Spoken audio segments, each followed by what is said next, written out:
Have you ever really thought about what it takes to get into a truly private, invitation-only community? Well, today, we're pulling back the curtain on one of the most rigorous ones out there, the selection process for Victory with Ash. We're going to see how they decide who gets in and who doesn't. Okay, let's get right into it. And this single sentence from their own internal documents pretty much says it all, doesn't it? It sets the entire tone. This isn't a club you can just sign up for. It's a place you have to earn your way into. It's a core philosophy that shapes every single thing we're about to talk about. So, what exactly is Victory with Ash? The source material is super clear on this. It is not some multi-level marketing thing or your typical business program. They frame it as a principled community. And that word, principled, is the key to everything. It's all about personal growth, doing things the right way, and making a positive impact. Right, so to really get how their selection process works, you have to start with the foundation it's all built on.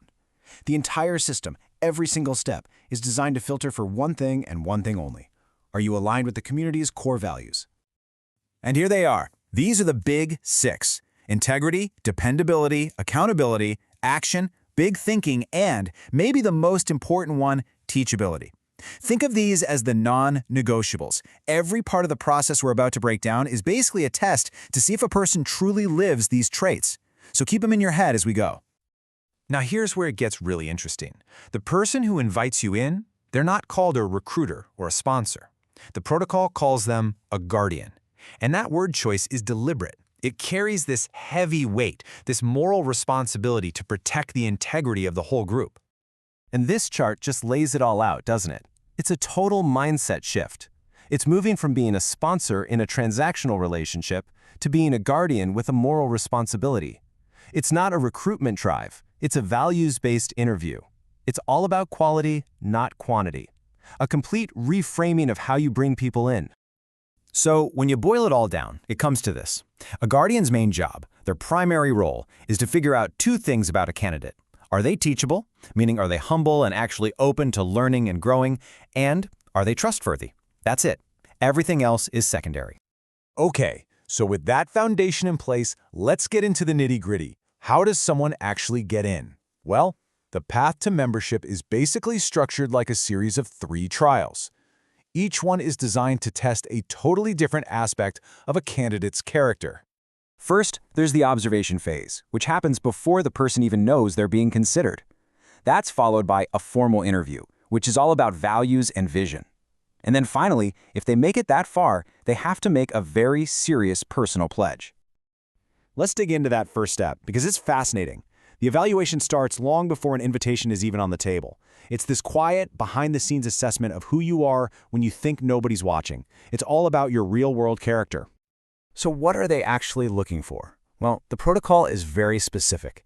What's their attitude like? What kind of energy do they put out? What about their speech? Are they always complaining or gossiping?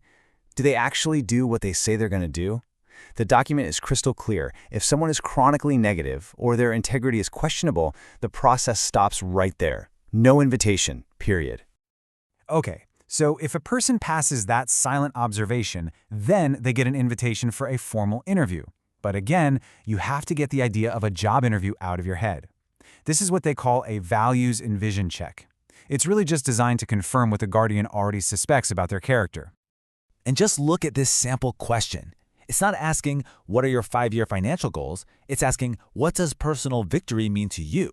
They're digging deep, trying to understand someone's personal definition of success to see if it lines up with the community's mission. And here's another great one. Talk about putting someone on the spot. This is a direct pressure test of your integrity. It's easy to be honest when it's convenient, right? But this question wants to know, do your values hold up when it actually costs you something? All right, let's say the candidate makes it through the observation and the interview. We're now at the third and final trial. Before they can even think about registering, they face one last gate, a formal personal pledge. And it all comes down to this number, 5. 5 very specific, very binding promises. This is basically their contract with the community and its values. And here they are, the promise of integrity, teachability, contribution, confidentiality, and accountability. And this isn't just, clicking a box. It is a serious, binding commitment. They're agreeing to live by this code, and they're even accepting that they can be removed if they feel to do so. But here's the kicker. These ridiculously high standards, they aren't just for the new people. The protocol is very, very clear that the gatekeepers, the guardians themselves, have to hold up a mirror. They're held to the exact same principles. See, the source says that a leader's authority to even select new members comes directly from their own proven commitment.